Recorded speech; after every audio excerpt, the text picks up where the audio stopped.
Improv. I really like improv, you guys. You want to do For some? the love of improv. Really? Yes, really. Woo! Let's take it up a notch. Woo. Improv. Improv. Improv.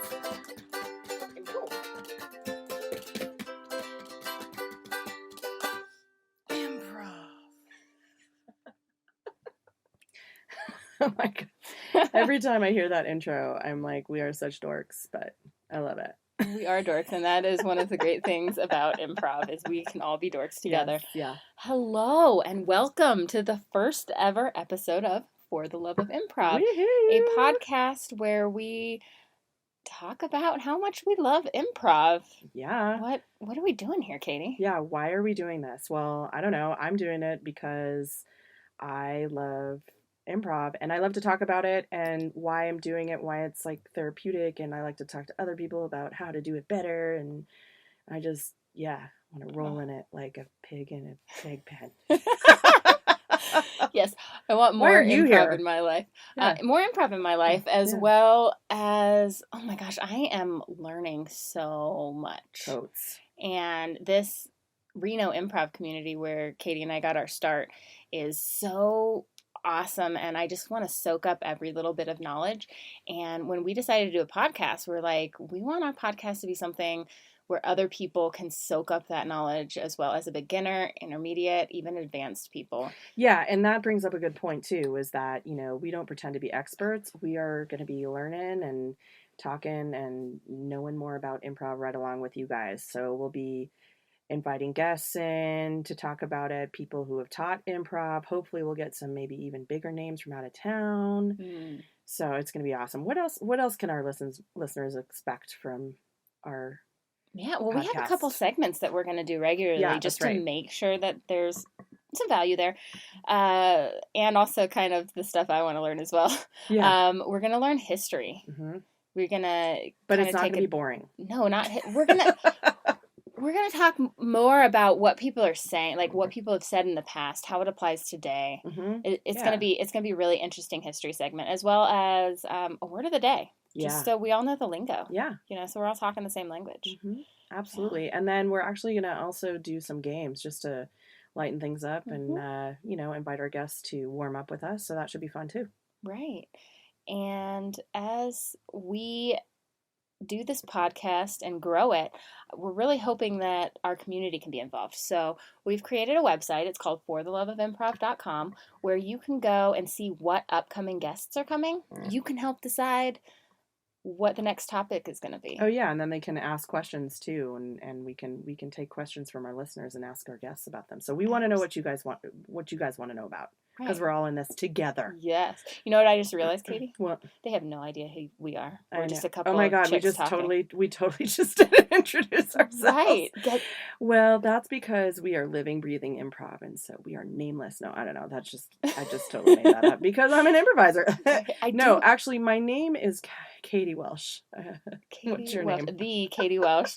Katie Welsh is a humble comedian that never says her name. And you are the famous. I am the famous Jessie Wicks. The one and only. Or the infamous, perhaps. Ooh, we don't know yet. Yes, I am Jessie You'll Wicks. have to listen. Yes. To find out. Yes, and as we go along, you'll learn a little bit more about who we are, and you'll grow to love us. Yeah, and I feel like we said we were going to keep this brief, and we didn't really do a good job, but maybe this is a good time. Do we have anything else to tell our listeners? Let's get started with our first guest. All right.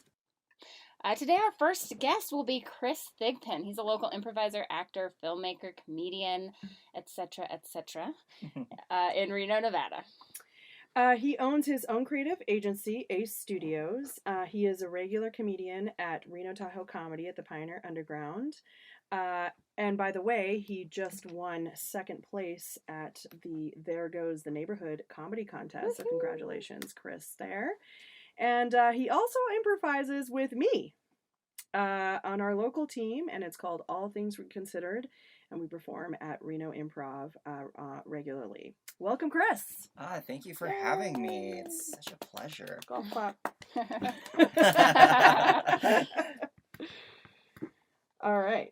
Okay, so this is our very first improv podcast, and you guys don't know who the heck we are yet. So we're going to include our introductions, everyone today in our introductions, and I'll go ahead and start. What we're going to do is we're going to say our name, our favorite jelly bean color, or flavor, not color, and also, why did you show up at your first improv class, and why did you stay there?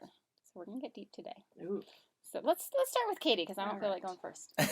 Okay. Let's just shove that ball right up in my face. Thank you, Jessie. Well, my name is Katie, and I hate to confess, but my favorite jelly bean flavor that most people hate is the butter popcorn flavor. Oh my god. I know, see? Why? So, but I am a proud eater of that jelly bean. Well, I judge you. I judge you harshly. Thank you. And You're welcome. But in a good way. Thanks, Judging in a good thank way. you. Yeah, there's such a Like thing. how a valley girl judges everybody. Totally. Yeah.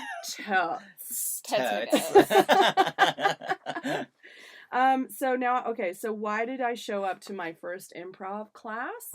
Well, I have a start in stand-up comedy, so I originally wanted to try out improv because I like to stick to a script when it comes to stand-up comedy, and so I wanted to work on what's called my crowd work and sort of my more spontaneous comic side, which is sort of more terrifying to me. So I thought improv would be a good way to loosen me up to that. And I have to say that it really has. It's been a freeing experience. So I guess that's why I stayed. Yeah.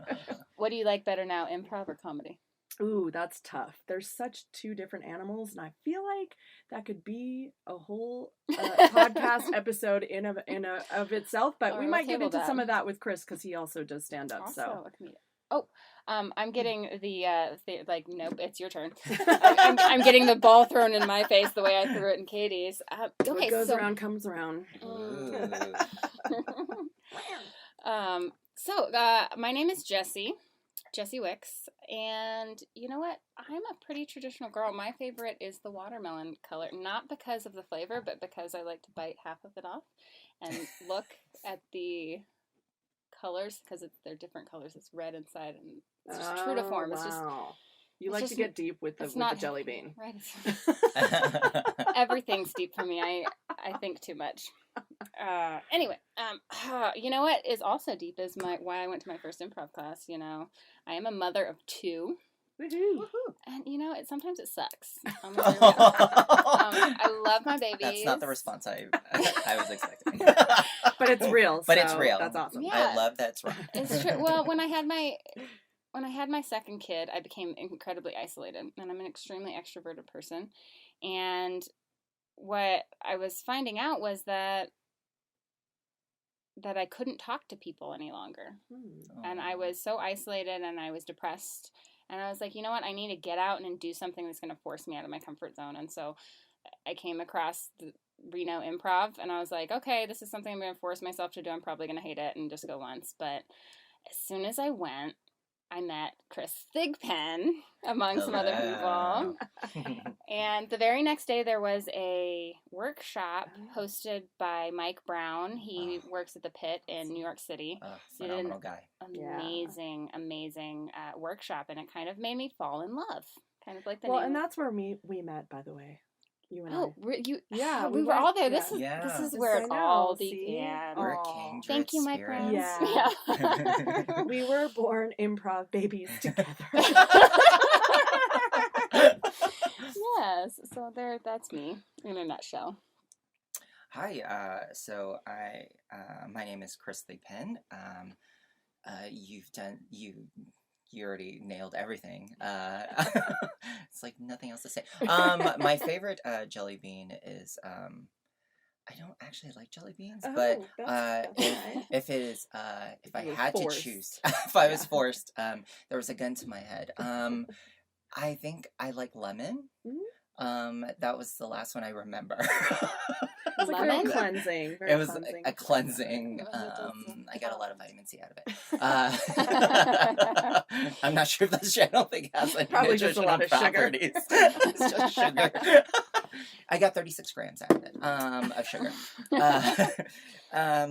The reason why I joined level 1 for Reno Improv is I saw something called Meetup, and I was like, oh, cool. I want to get back into. So let me backtrack a little bit. When I got married, I feel like I wanted to kind of just give up on all those dreams. It Honestly, happens to the best of us. I it's understand. It's true. To be honest with you, I was like, I don't want to. Maybe acting is not for me. Maybe all this other stuff is not for me. So I was like, oh, what's the next best thing is let me just open up a marketing agency, sure. Which Why has been not? quite successful, but I felt like I was losing a piece of myself. So when I saw Meetup, and I was like, oh, there's like-minded people, maybe that'll spark something. In the beginning, it didn't. I'm going to be honest. Really? All it did was scare me. What and then- scared you about it? I think being judged. So you feel judged? Yeah. Okay. And I think I was just all in my head. Okay. Yeah, because I'm a psychopath. Good to know. Good to know. Just for your information. But I went back the second time, and it was during Playground. And I got this wonderful feedback, and I felt supported. So before you move on, can you kind of just give a brief description of what Playground is? I know you're a good one to ask because you yes, actually I teach do- Playground. I do So teach for those who may not know. It's at Reno Improv every Saturday at 6:30. Just throwing that out there because if you want to shop. Yeah, absolutely. But it's a really great place to just try out improv. And it's not even just learning improv. It's also about boosting your confidence and really just hanging out with like-minded people who won't judge you, who will support you. And I force people to clap. So and I'm all like, why aren't you clapping? I'm that kind of teacher. I will force you to support everyone. And it really is a loving space. And if people are hateful or snide, they'll show up once, I notice, and then they just naturally go away. And it's one of those environments where you feel love, and that negative energy just does not belong there. Doesn't fit, yeah. Nope, it does not. And that's what's so wonderful about Reno Improv. And I don't know how to thank Benjamin Craig, Aurora Bowles, even Robert McGrath, Vince Salator. Those guys have just done so much for me, as far as and those improv. are basically all the founding members, I think we can call them, right? Yes. Of Reno Improv, and that's where we all got our start, so we have much love for them. Oh my gosh, so much love. When creating a space too that we can all feel comfortable to play and really have that community environment that it's hard to find. Yeah. Oh my gosh, and grow. If it wasn't for Reno Improv, the reason why I kept coming back was I felt that support. And if it wasn't for Reno Improv, I wouldn't be acting right now. I've literally booked so many auditions, which is amazing because of the confidence they've given me. Right. I literally started comedy there, my comedy career there. Right. They gave me a spot. They started doing open mic, and I don't know how to thank them because they gave me so much strength to be able to just not perform on their stage. They gave me confidence to perform in other places. I don't know why I'm getting emotional. It is emotional. Sorry. No, it is, I really don't know how to thank them because it's the strength they've given me and just that confidence. I don't know how to repay them. Yeah. So I volunteer there so much. Right. They're probably getting tired of me. I'm like, oh my God, Chris is back.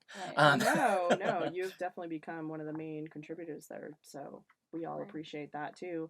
And I mean, you talk about, the stand-up comedy and how you got your start there. And they did start, what I love about their once a month open mic, and it's still happening. So if you ever want to try out stand-up comedy, it's a good place to start because they extend that accepting, loving, supportive community, which, doesn't, I'm just gonna say, doesn't always exist in Nope. every open mic. You know, Mhm. the stand-up comedy world can be, you know, it's competitive, which, so there's some natural, you know, not as nice and touchy-feely rainbows and unicorns. Yeah, but they support you. Yeah, so it's a good place, like you said, you described with your story, where to gain confidence in it and then go out and try it and know that, yeah. So that's awesome. Woohoo. Yeah, for sure. Yeah. I feel like it's done the same for me. I know what you're saying when you get emotional about it, because when you have that revelation where you kind of learn that who you are and what you put out there is okay, and when you're able to go up somewhere with vulnerability and then be accepted in that vulnerability, which is what improv does. Somebody goes up and they says, you know, I'm holding a potato, but until somebody else comes up and validates that that's a potato, you're just a crazy person holding your hand up in the air, pretending it's a potato. You feel that support, you really do. And that it trickles into your real life. Oh yeah. I've become more kind. Yeah. Just saying that. I'm not even like, I used to be a cold-hearted bitch.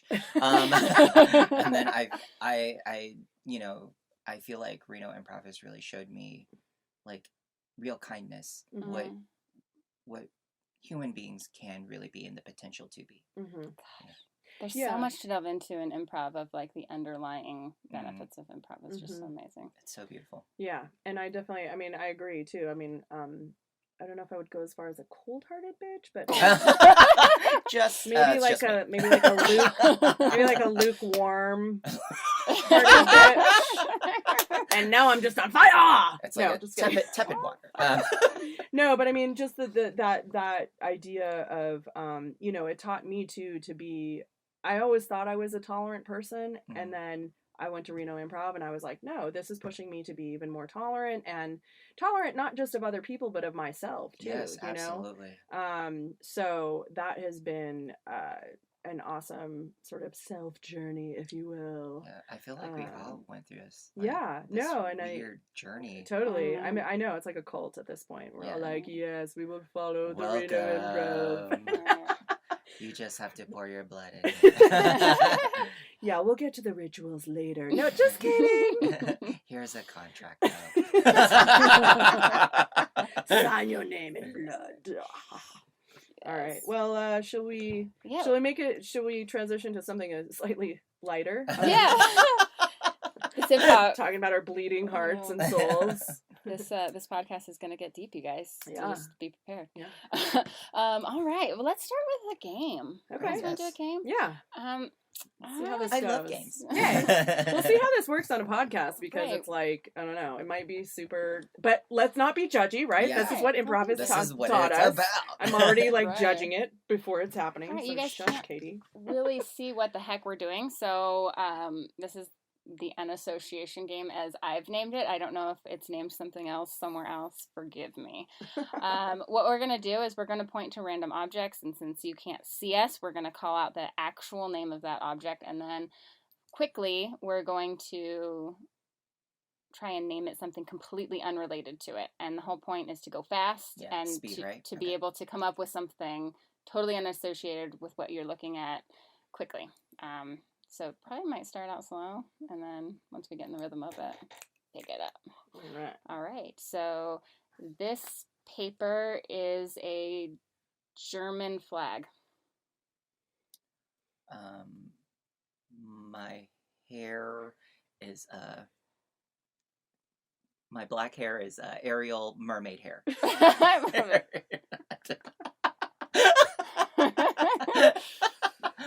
This soda can is a time when I played on the playground when I was 5. Deep. Holy crap. This carpet wallpaper It's weird that it is. that really exists in the studio is a homeless guy trying to cross the street. My green orange juice is a guitar that I neglect now. There's a story there. This pen is black licorice. Oh. Deep. Actually, I like black licorice jelly beans. Oh, Just saying. interesting. Your glasses are a ferret. A ferret, a single one. Your cell phone is a used tampon. Oh, God. This microphone is a mustache. This computer is a single carrot on the floor. The frozen lunchbox that I see right now is a fallen eyelash on a lever. Oh, I like that. Oh. It's very cute. To be clear, that is Frozen themed. Not actually, the lunchbox itself is not very cold. Yes.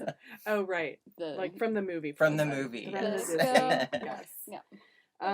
Okay, this Improv Nation is Britney Spears' Crisis. Yes. This lamp is a monster named Ted. This carpeting is lava. The Kleenex box over there is my ex-husband. Oh, okay. So do you a lot of think that's enough? Yeah, I think we're we're good. Okay. I think That was we're fun. good. That was Let's- actually fine. fun. Let's call it. All right. Okay. This So, is, real quick debrief, just to be over analytical. all right. So what? And you can maybe talk about this, not to put you on the spot, but No, what yeah. is the purpose of that game? Do you guys think? Like in Mhm. terms of I like think it's- improv, what is it helping us do? What is it? Is there any point to it? I think there is, especially when you're on stage and you have to immediately think about what's in your hand, Mhm. because someone can put their hand out and and then your partner not realizing they actually haven't named Mm. what's in their hand. That's Yeah. and then all of a sudden it's up to you and you're like, oh crap, it's a Mhm. apple. Like, you know what I mean? Right. It's one of those wonderful things because they could be holding like what looks like a shotgun, but in your head they haven't named it, but then in your head you're like, it's a broom. Right. Yeah. Yeah, totally. Yeah. Okay, so helping you to think fast. Yeah, on your for toes. sure. Yeah. Well, and also to be able to give gifts to people on stage, Absolutely. to be Yeah. able, to if I'm standing on stage and I'm like, crap, I don't know what's going on, but somebody says, "Hi, Barbara, why are you holding that candlestick?" Right. Or, well, I guess you shouldn't ask questions, but lovely candlestick you're holding. Yeah. Or Now whatever. it's a murder mystery. Yeah, Yeah, exactly. exactly. Like it gives it context, right? Yeah, And so now you have somewhere to go in the absolutely. scene. Yeah. Exactly. And to give those random details to people really help people come Oh up my with words gosh, and things to yes. say. And it's kind of like when you're writing and you have a blank page and you can't come up with anything. Yeah. If you've just got Sometimes something. I just write descriptions of things. Yeah. Like, Yeah. I'm not like, this red lamp is shiny Just to red. get I'm you not like, going. wait, that has nothing to do with my scene. But Right. I beautifully described a lamp. Like- Totally. And I think too, it possibly could help us because I know you and I have been talking, Jess, about this, about not slipping into sort of the predictable choice, and trying to think outside the box Absolutely. and making it more creative and Sure. fun and Like the fallen whoa, eyelash where'd of a that come? lover. Yeah, totally. Yeah, exactly. So yeah, okay, Mhm. cool. Just one more thing because I'm just there. Yeah, Absolutely. please. Go. I used it right before my audition the other night because I just auditioned to the end of truth. I don't know. Ooh. Just to put that out into the universe. But I was trying to get out of my head. My problem is I'm in my head a lot, and this helped me when I'm focusing on trying to name this soda can to something that's totally not in the room and unrelated. It forces me out of my head to be able to do a task, and that's part of becoming present for the stage. Yeah, absolutely. Cool. I agree. Yeah, That anyway. was my soda, right? I just took a sip out of it. Yes, yeah, that was Okay, yours. that was yours. I was all I like- picked it up to I know, because I saw illustrate. you hold it, and then Katie was like, oh, why did you drink out of hers? Don't touch my can. We share here. Yeah. Just slap my hand. So today's topic is, oh gosh, and I feel like we've already talked about it a little bit, but the role of improv, the role of the improv community kind of like a secondary topic of how improv affects your life off the stage, and I feel like we've already sort of gotten into it. Yeah. Yeah. So just before I ask any questions, kind of in mind, when you think of the improv community, what first pops into your head? What do I think about the improv community? Like, what is the role of the improv community? I think it's honestly and like I said, it's not just about like teaching people what improv is. Mm-hmm. It's also about boosting someone's confidence. It's about giving them, helping them rise from wherever they are to build that self-esteem to be on stage. And not just be on stage, but also in their personal lives. Because I think it really works out in the business world, even when you're with your lover. So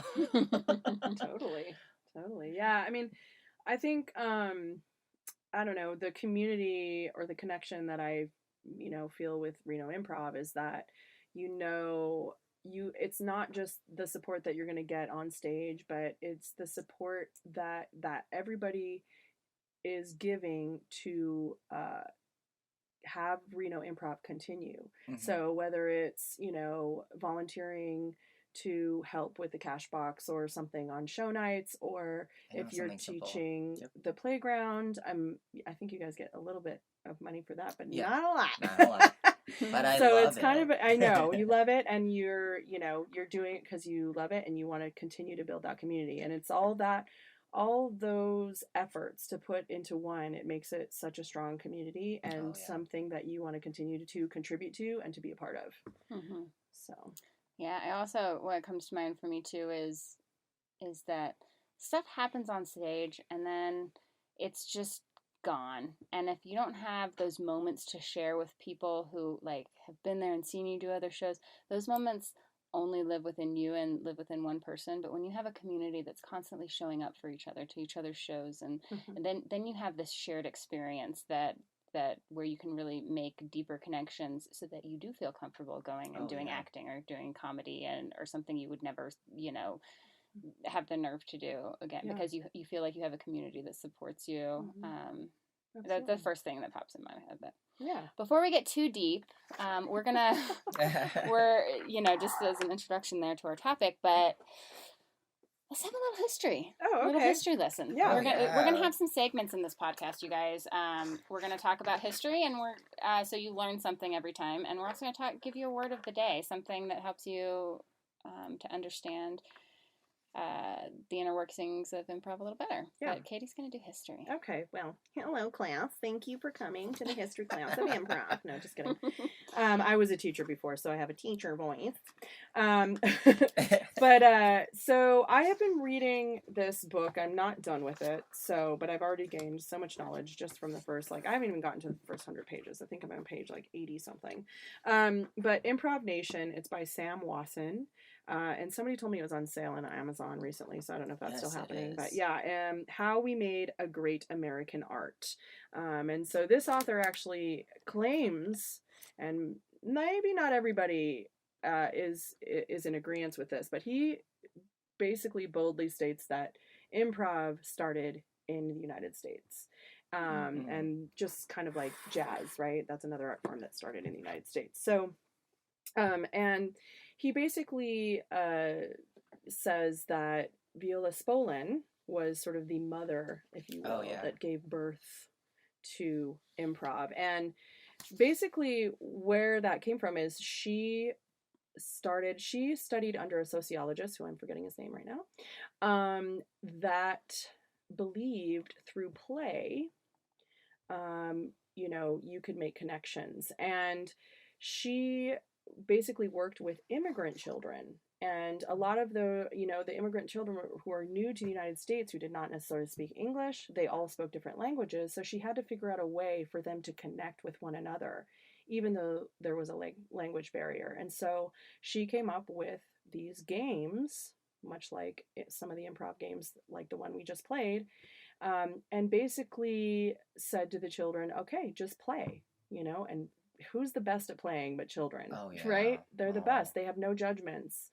And so anyway, so that's kind of how it started. And then her son, Paul, oh God help me, Paul Sills, sorry.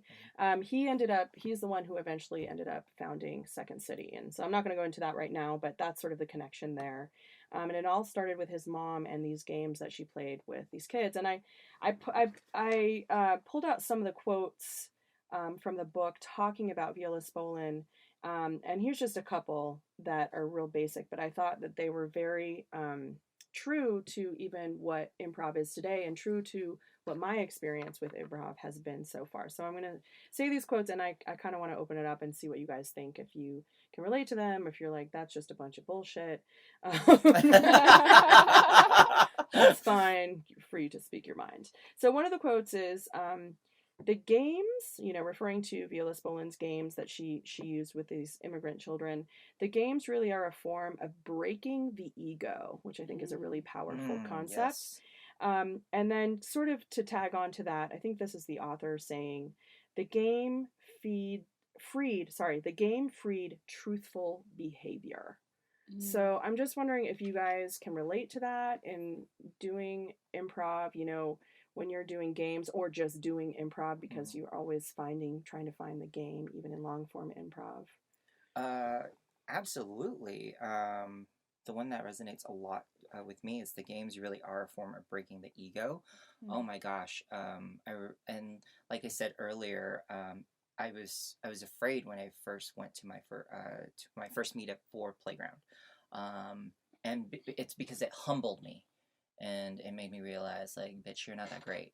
Like, like you need to let other people talk, Yeah. And then when I came back the second time, I realized, oh, I need to show support. Yeah. That's what it was. And that was that breaking of that ego. Oh my gosh, It broke me. In a good way. Oh, really? No, not tears, but okay. but it really made me. Oh, I'm so sorry. It made me realize that I'm not just by myself on a stage. Mm-hmm. Yeah, it's not It's like not classical theater. Mm-hmm. Yeah. It's a shared space. Mm-hmm. It's a shared stage. Mm-hmm. Yeah, for sure. And learning to share again as an adult is a big deal. We get, like, you have to share your crayons. You must. One must. And oh gosh, that makes me think of coming from. Well, you said you got into comedy because of improv. You got into improv because of comedy. I see a lot of comedians have a hard time giving that up. Not because they intend to, but because when they're on stage, they're used to being the center of attention. Oh, yeah. They have that ego. A lot of them do. That's why warming up is so important. Oh, my gosh, yes. Like playing these games, they sound stupid, like zip, zip, zip, like, like, great, we can go in order. Wonderful. But, I mean, what it is doing exactly that. It's not. It's giving up that ego. Yeah, it's focusing on other. Right? Mm-hmm. You're passing it to somebody else, literally. Right? Beautifully said. Yeah. Right. But yeah, and I would say too, I think the concept of the ego, and I talked a lot about this with my comedy teacher, Kat Simmons, by the way, who's an amazing comedy teacher. If you ever want to get into stand-up comedy, she's a great person. She's here local. She lives in Gardnerville.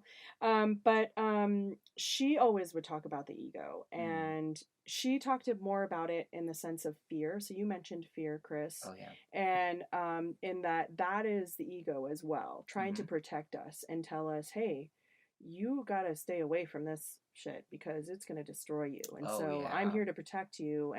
But what ends up happening, especially, as a performer, is that can inhibit you, right? It's like we talk about getting in our heads, and it's like, what does that mean? It's it's listening to that voice in our head that's saying, oh, you better sit back. You better stand back. You better not do this because this is scary. Right. And I think that has helped me. Improv has helped me too, to sort of be like, okay, thanks ego, but I got this, and I'm just gonna do what I do and see what happens. I'm just gonna let go.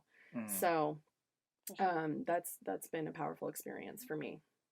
That makes me think of a little meme that I put on my Facebook page. Oh, you did? It said in order to be good at something, you have to first be willing to be bad at it. Oh, yeah. And I think that that's exactly what they're talking about when they say ego. Is the ego is trying to, like you said, protect you, and you don't want that feeling of embarrassment. But when you get up in a supported environment, you have the freedom to fail.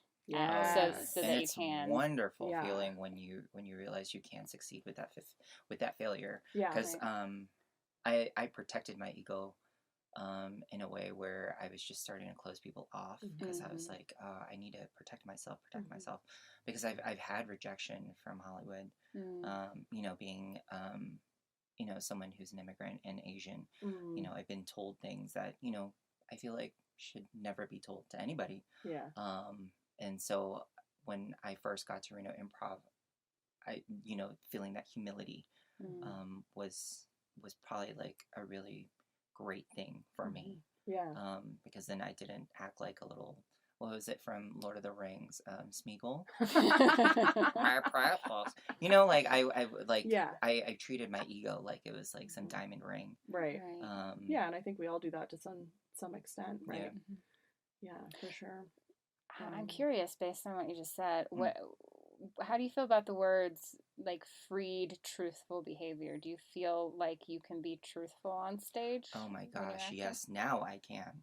And it's so freeing just to not have to really think anymore. I'm not sure if you guys want to share your experiences, but now and this has happened, and it happens beautifully now, where I'll go on stage and I have no idea what the hell I'm saying until like I hear the words come from someone else's mouth, and I was like, oh my god, I said that. And like it just comes out organically, and I'm not even thinking anymore. Right. And then like I pretty much I validate what I said because they said it, and then now I'm saying it too. I'm not sure if that makes sense. But. No. Actually, absolutely. I think it's that freedom. I think it's that freedom to fail. That then you can just do whatever, and then it just comes out, and you shock yourself when you're like, oh crap, I just said that, and it was. I mean, not to be like, oh, it was brilliant, but it's like it's working. It's not because you know we've all been in that place too, where we get in a stuck scene, and you're like, what is coming out of what crap is coming out of my mouth until right like now? the other person realizes you're like, you just said right people of your eye, and I was like, and said it in a really weird way. I think I was in a scene with you, Jesse, and I said that in a really weird way, and then you were like, Of course. Yep. Yeah, and I mean, it doesn't mean that, oh yeah, now we're freed from the shackles of all mistakes, but you know, we're still going to have maybe bad moments or stuck scenes, but the beauty of it is that you don't have to exist there forever, that you can really, and Jesse and I have talked about this, is that you can truly, you know, people always talk about living in the moment, and it's like, well, what the fuck does that mean? You know, and I think that improv has given me a tangible example of really feeling what that actually means, because to me it means letting go. That's all it means. Living in the moment just means letting go. And so you fuck up, or you don't have a great scene, or you say something weird, or you go left and talk about dead puppies or something, and then it's gone, and it's okay. Then that doesn't mean that the next thing you do can't be exactly just like life. Yeah. There's another life. There's another. Oh wait. No, hold on. I feel like this kind of segues back into our topic for the day. Yes. Really well. There was one question I had. In improv, there's supposed to be no bad ideas, so whatever you say becomes reality. Can you think of any like practical tools that people can use, or experiences that you've had? To support ideas that you don't really feel are that great, or to pivot, you know, away from controversial ground, or if there's a place, like, how do you support someone even when you don't necessarily personally support what just came out of their mouths? I mean, I think that it can be difficult, but I think for me, what works is going, and this is coming from, because, and all of us took this, oh no, you didn't, sorry.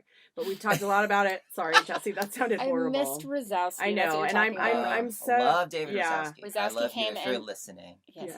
Rosowski came to Reno Improv and did a workshop that I hear was amazing. Yeah. And I'm kicking myself for not It was a 3-day... We'll try to bring him back. Yeah, it was a 3-day workshop, and it was very intensive. It was all day for 3 days. Amazing. And He's an intense fellow. I mean, Oh he my would just look gosh. at you and be like, "Shut the fuck up! Shut the fuck up!" But like in a beautiful but way. in a beautiful way. Which made you listen. Yes.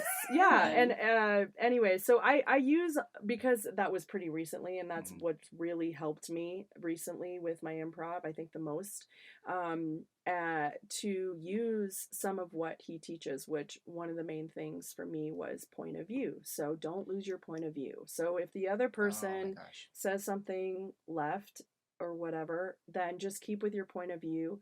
Double down. Double down. Don't Mhm. just let go of it. I mean, unless it's going to deny what's, obviously there's going to be exceptions, but, Mhm. and there was something else, but I can't remember. Well, one thing, so if somebody were to bring, for example, like, let's beat on dead puppies, it's not really about beating on dead puppies, it's about that relationship. Yeah. So then all of a sudden there's, I believe it's a MacGuffin. And then it's no longer about beating dead puppies, thank God.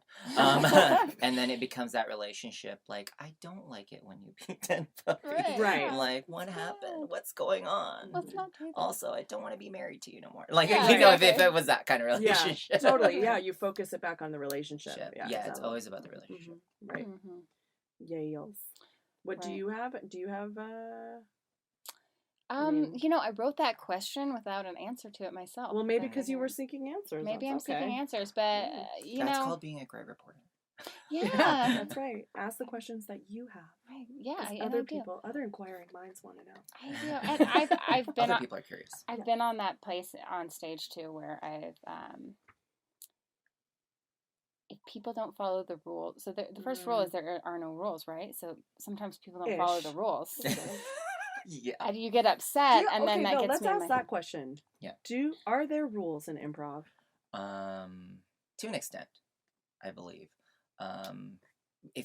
So for example, if you were to go on stage and for example, if you said something like, oh, this living room is amazing, and then somebody just comes out and says, like, we're not in a living room, Right. this Right. is an airport, and then now you have to, like, your brain is starting to jump on, like, now I sound crazy. Mhm. Like, now I have to play a crazy well, person. this is my living room Like- because I live in the airport. Yeah, Yeah, or this you have that to would be justify it. it. Yeah. like make it- you have yeah. to justify it now. Yeah. And then sometimes in those scenes, So that like, would be denial, probably, is what we would Yes. call that. in the That's improv denial, but world. even if people deny you, whatever people say, that is the new reality. That is you the don't new deny reality. them back. Right. Yeah. and then that's yeah, kind and of so your job to that's be able the to do rule of. Sorry, I'm just trying No, to go name ahead, these go ahead, rules, go, and go, then go, you go. can go ahead. But that's the rule, the classic rule of yes and, right? The Yes. yes, and then you add to it. So that. Yeah, so it's one of those things where your scene partner comes completely left field on you, and you're like, oh my gosh, now I have to be able to say something that justifies that, but also I don't want to start fabricating random things, Right. because then you're just then it's not truthful. then it's not true. truthful anymore. Right. Yeah. Well, and that kind of brings me back to the role of the improv community. In the improv community, there's going to be people who are new, there's going to be people who are intermediate, and there's going to be people who are really good at it. And if the people who are really good at it only want to play with other people who are really good at it, then the younger people will never grow. Yeah. I really enjoy playing with the two of you because you're more experienced than I am. You're great too. I'm not saying I'm not great. I'm pretty awesome. But I've only been doing it 6 months, where you guys have been doing it longer. So naturally, we're not that much longer. Like, Yeah, I think really it was not. like for me, it's been a year and maybe 6 months. Okay. It's the same for you, right? I don't. Yeah. Because we were very close in we the were way. darn close. I like, think you guys were right after we graduated Yeah. third level, and then you guys were right. Yeah, because then you joined After that. ATR Yeah. right after. So it was probably like you're probably like a year and 4 months, and like I'm only 2 months older than her. Oh, I thought you were. Were you before me? I don't know. No, I'm It after doesn't- you. Okay. I think I was after you, Okay. right? I don't know. Oh, It doesn't my matter. gosh. Anyway, we're all in this together now. Yeah. Yes. But I guess my point is something that I'm learning is to not get so frustrated with people that don't do it right. Your job, no matter whether they do it right or wrong, is to support whatever it is that they are doing. And that's something that took me a minute. I'm Mhm. going to be honest. It Yeah. took me a minute to not kind of get upset. when they're not doing what I think they should do with what I am saying. It's And it's one of those things yeah. you just have to seriously brush it off. Right. Yeah, brush it off, because like what we were saying, like there's going to be another scene, and that's going to be a better scene. Right. Well, and learning where how to that do growth that is. helps you in life too. There's a lot of stuff I'm letting go in life that I normally would hang on to and ruminate over, and Yeah. that helps my anxiety. It really does. Mm-hmm. To be like, you know what, that happened and it's okay. Yeah. Like, just let it go, or support it, or Right. take the higher road. I know Totally. sometimes when I spill shit on my floor, I'm all like, I'm not going to clean that up. Not gonna do it. I'm going to Oh let my it go. god, I can only imagine what you're I know, my husband's all like, what the hell? Why'd you leave this on the floor? I don't know, I let it go. Just let it go. I didn't cry over spilled milk. Goodness. Yeah, and I mean, I agree, and I think too, like, admittedly, I can be, and I want to control the situation, yeah. and that's ego too, That's your and ego. that's totally improv. Totally is like, nope. No. If you try to do that, you actually end up being the asshole and the one that ruins Oh the my scene. gosh, Right. you really So do? not you, sorry, you, You. No, You. not you.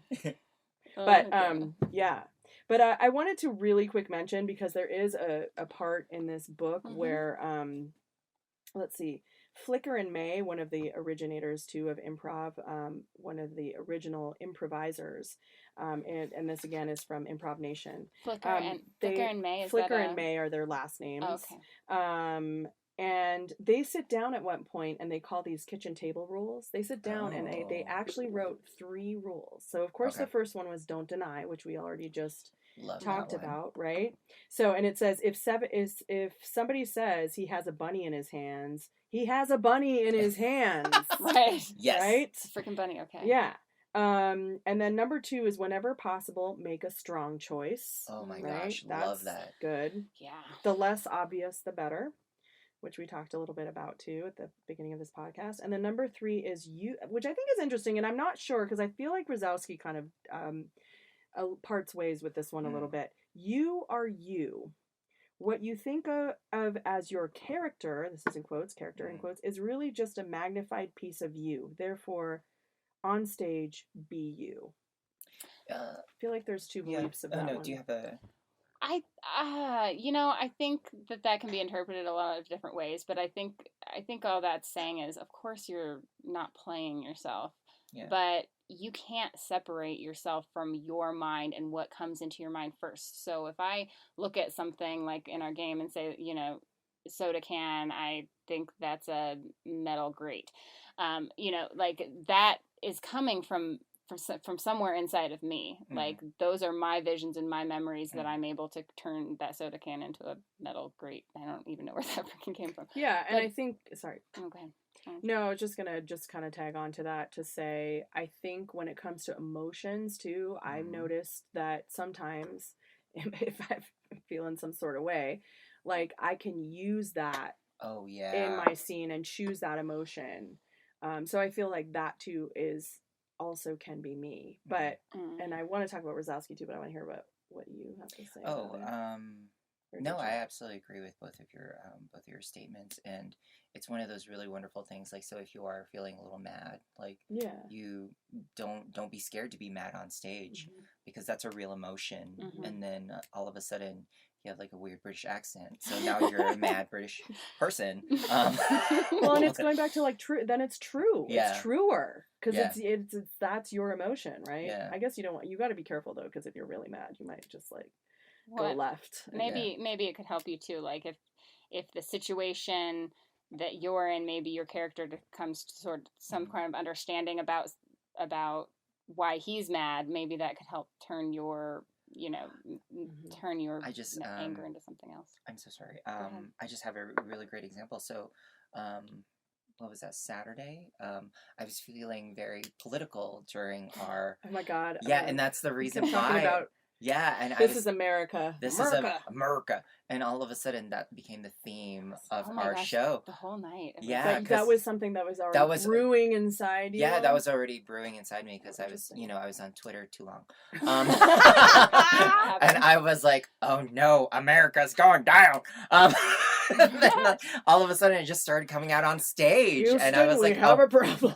like all of a sudden, and I was like, oh no. But it became like an actual wonderful thing. Yeah, And it was true to your character too. It was true to my It was character. a little oh no though, because it did teeter on, because Yeah. racism was brought up, and so there was some sensitive topics that kind of got brought up, and it was But like, it became a MacGuffin. It did. Yeah, it became a wonderful MacGuffin, because I was in a very sad political place. MacGuffin? That was a Rosowski term. That was a that's something we learned from him. Yeah. But a MacGuffin is also so it could be, so the scene can start out as one thing, like I said, like with it could be about it could be you guys are initiating a scene as like cleaning the kitchen, but it's not really about cleaning the kitchen. It's the MacGuffin is where something something else appears, and you're like, this is what it's really like about, your relationship. It's like the juicy stuff. Stuff. Right. Okay. Yeah. Keep going. And were you? No, go ahead. I was just going to mention, because there is an opposing. Rosowski does kind of present an opposing view to this BU on stage, because he separates the actor from the individual. Yes, which is and cool. So and he talks a lot about what the actor would want. So in other words, like if you're having a scene, say, with maybe somebody you don't love, let's say, and so your natural reaction is to want to deny them, well then you don't have any business being on stage. Right. And he says that. He's like, you don't have any fucking business bringing your crap and your baggage and your bullshit on stage. You are an actor. And so you need to think about what the actor wants. So if you're having a scene, as the actor, how do you want your partner to react to you? Instead of sort of letting your personal feelings get in the way. Yeah. So I tend to agree with that too, and kind of picking that statement. No, and I really do like that. Yeah. It's beautifully said. And I really do like that how Rosowski stated that we are actors. I mean, there's some improvisers who are just like now coming in, and they don't realize that they're actors on stage. Like, and you are an actor. You're no longer a lawyer. Right. Like, you are an actor on stage who is improvising with a group of people, other actors, of other actors. Yeah, absolutely. For sure. Cool. Good stuff. Let's move right along. Do you want another question, or do you want another lesson? Let's take a break and do the improv word of the day. Yes. Okay. So there were conflicting stuff online about this. Oh. So tell me what so the word of the day is beat. So what is a beat? And so, when I first looked it up, it was like any kind of major moment that you can remember in a show. But this one website says that a beat is a moment in which the player has the impression that the running scene ends, must end, or will be ending. And so this might be if the scene has reached a climax. There was a gag that kind of caused a big laughter. In the regular flow of a scene, when one asks himself a question, the question can be explained through insertion, in particular by spelling out. I don't know what that means. Do you know what that means? No. Okay. Let's move on. Basic questions. Basic questions. We have Google for that. So what I think they're saying is that there's within one scene there can be kind of several different moments, and kind of like that moment ended and we're on to it's. I don't think it means like that the scene itself will be ending, but like that moment in the scene has had its place and we're moving on. To elevate the scene, you kind of have to move to a different place. It's kind of how I would take it. Yeah, it's the bubble popping, but also works. Another Rosowski idea. We love you. I know, we're obsessed. But it also really works very well in narrative. Works so well in narrative because there are those beats in a narrative, but it also can come in a smaller scale of a single scene. Because you are waiting for that bubble to burst, and there is that beat, and you will feel it because you'll have an emotion to it, and you're like, that made me not so great, but also gonna react to that. Mhm. Right. Yeah. Yeah. So that's I do understand where it says like a gag. Mhm. Yeah. Well, like, and I think of that, just to use a stand-up comedy concept, as the punchline, and the Yes. moment that maybe you edit to that Mhm. scene, if there's Mhm. editing going on, depending on what format you're doing, Or perhaps there's a cutaway or Some- another actor or another, comes in. exactly, or a tag or something. Something else needs to be introduced Mhm. to. Yeah. Like you just I don't know what it is, but you just It's feel abstract. Yeah. Yeah. You just feel it, and you're Mhm. like, oh, Mhm. Yeah. someone said something, and I feel something Right. towards it. Yes. It That says is emotion. if the immediate interruption after a beat is missing, it may occur that the tension curve of the scene drastically goes down, becoming uninteresting or boring. So if you don't recognize that, like, that's kind of the end of that moment, Mm. and can drag introduce on. something new, It can drag on. then it's Very good point. It's like, okay, you're dragging this beat out. It was over. Yeah. Like something neat. Something else that needs needed to to happen. be edited like 2 minutes ago. Right. Yeah. Oh, we've all been there. Right. Hello, people. Where's my team? Yeah. Hello. Yeah, it but says beginners often do not recognize the beat yet, or they don't dare interrupt the scene, even if they feel the impulse. yeah. Yeah. Yeah, and I definitely, I think there's a key word here too, which is tension. Yes. I think tension in any comedy is super important. Mhm. And you know, I think, and that can be built by heightening. Oh yeah. I mean, it can be built by silence, who I think Casey, by the way, Oh one my of our gosh. team members at Reno Improv, Casey Evans. he does amazing job with that. He doesn't think he does, of course, but he really does We an know it. amazing job with silence. Mm-hmm. I mean, you know, he just lets it. I mean, a lot he's of so good us. at that. I don't know So about good. you guys, but It's- I always want to fill in the silence. He does a really great job of Mr. Rosowski. I know. Sitting in it. Yes. Mhm. Yes. Oh, yes. Another sit in it. person, Slowing it down. Mm. Oh, yeah, for sure. It doesn't always have to be so fast paced. No. Don't. Okay. Yeah. Well, I was All going right. to say So something, that's but that idea. that's kind of That's like deep. a hard one. It's a kind of an abstract one. Yeah, it is. So that was good. That's Yeah. a really good word of the day, though. Yeah. Yeah. I think we have time for about one more question on the topic of the day, and then we'll let you go, Chris. Let's do this one. What is the role of competition among improvisers? And how can competition be used constructively? Oh man. I mean, that is a tough one, because I feel like it's one of those things where it's like, oh, you know, we're in this loving community and we support each other, and we do, but then you know, we're also all performers. Yep. And whether we like to admit it or not, you know, why are we doing this? I mean, we all like to be on stage, and we get something out of, you know, the audience applauding or Fill that black laughing. hole. Fill that black dark hole inside our souls. So, you know, as much as I do feel a community, a camaraderie, a support, you know, I mean, I think it's only being real and honest to say, yeah, I mean, sometimes I'm like, oh, how come I'm not as good as that person? Or, you know, whatever. There is a competitive thing that rises up. It's usually in the form of my ego. So I don't know. What do you think, Chris? Yeah, for me, it's most. Oh man, I hate to say it is mostly my ego, but it is. It's mostly my ego. Yeah. Where for me, when I leave a scene, it's mostly all internal competition of Yeah. myself. Like, why haven't I grown Mm-hmm. more? Totally. Why didn't I notice that? Why didn't I?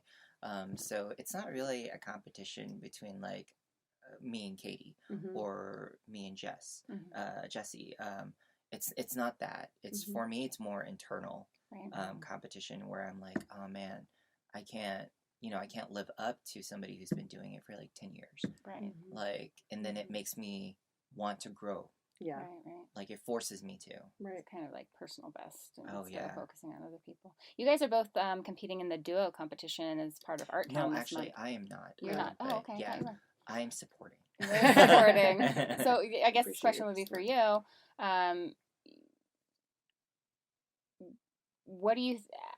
How do you think it feels to compete against people who are supposed to be a part of your community, who you're supposed to be supporting? You still Mhm. want to win, right? But at the same I I time think you're at supposed this to support. point, I don't know. I mean, I would say I don't want to win right now. And I say that because I just view it, I mean, listen, the way that the competition is set up, which I only just learned this past weekend, was, you start out doing really short 2-3 minute scenes, and then as they eliminate teams, you have to do 10 to 15 minutes, and at the end you do like 20 to 25 minutes, my and gosh. it's just one scene with Oh one my gosh, other yeah. person and Wow. yourself. And so that seems super daunting. I mean, but also challenging in a good way. Yeah. So I'm focused, at least for this competition, I'm focused on that. And I think, too, like Chris was saying, because this happens with stand-up comedy, I think a lot yeah. more, because it is at least much more visibly competitive. And so that's where, I try to focus, and it's not always easy for me, but try to focus on my goals and not try to compare myself to others, and not, because everybody's different. Everybody has something to bring to the table. Nobody else has what I have to bring to the table. Nobody else has what you have to bring to the table. It's just, and so just to try to focus on that. Even though, of course, I mean, I'm sure we all have moments where we see somebody and you're like, God, why can't I just be like that? They're so amazing. Yeah. And it's like, well, because that's them, Mm-hmm. So just reminding myself of that. And building, for me, it's more about learning to build connections, like really connecting with that other person on stage. And that's where I am. Where I'm at right now is building connection with that person.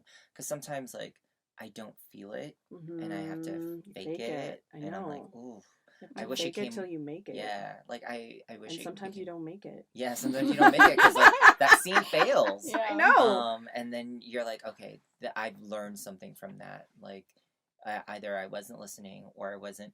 And I really don't like that term. Like, I have your back. Because I want to be able to listen to you. I want to be able to hear you. I want to, really hear you. I want to be able to see you, feel you. Those kind of, I think I learned that from Wazowski.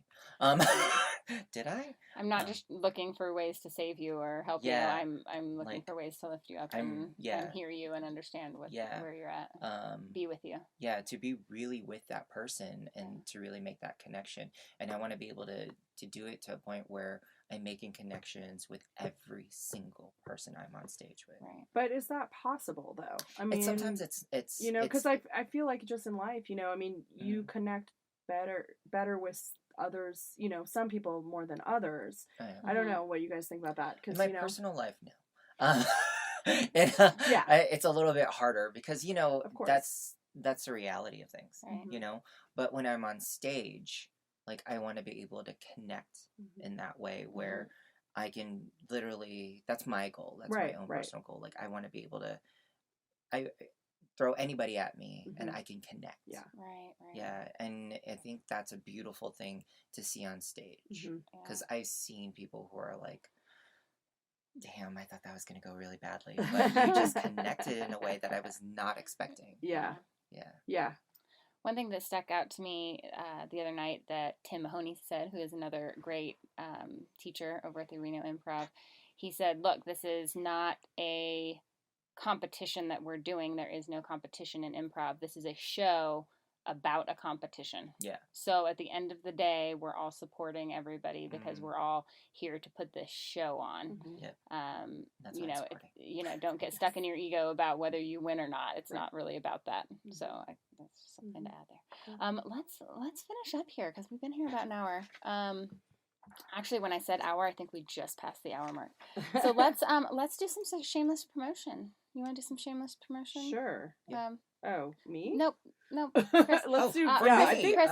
If people want to find you, if they want to follow your stuff, yes. if they want to know what the heck you're doing. I just created a Facebook page. The real Chris. I know someone was telling me, and when I say someone, I mean my husband. My husband's like, you really need to start promoting yourself. So check out my Facebook page at Chris, the real Chris Thigpen.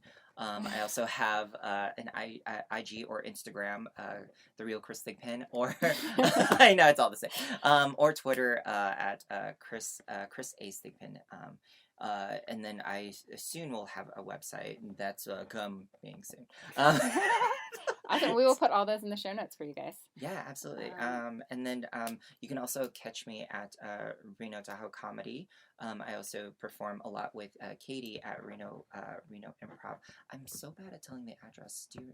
Oh, We'll geez. find it and put it in the show Willow notes. Yeah. Street. That's Yeah. all I know. I don't know what the number is. I know it's Willow Street. I'm so terrible. off and we've been there. Wells. Yeah, it's Wells and Right Willow. next to the Aikido place. yeah. Come and see us. It's especially for July. We have a show every Friday at 8 p.m. and then we have 2 shows on Saturdays. We also have the playground and the workshops. Please come to all of those if you can. So the workshops are at 10 a.m. to 12. Playground is always on Saturdays at 6:30.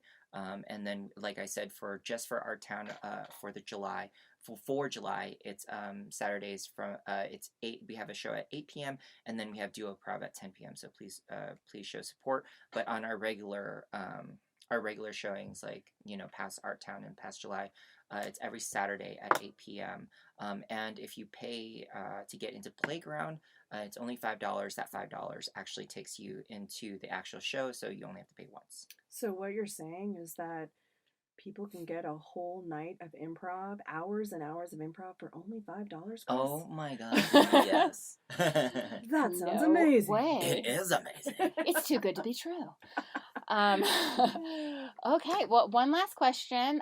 This podcast is called For the Love of Improv. So our final question is, what do you love most about improv, Chris? Oh my gosh, I absolutely love that. Even though it was by chance, I love that it just became a tribe of amazing, talented people, and they've accepted me into that tribe. Like, you know how people say, like, you need to find your village. I found a tribe. That's beautiful. I love it. Thank you so much for coming on. Yeah, it was Thanks, a pleasure. Thank you Chris. for having me. Yeah. This has been For the Love of Improv. We want to thank you for tuning in. If you would like to join the conversation, you can find our website at fortheloveofimprov.com. And don't forget that life is a stage. So get out there and perform the hell out of it. Come on, ladies! Love of improv, improv. For the love of improv, improv. For the love of improv, improv. Improv, improv. Woohoo! Yeah. See you next time.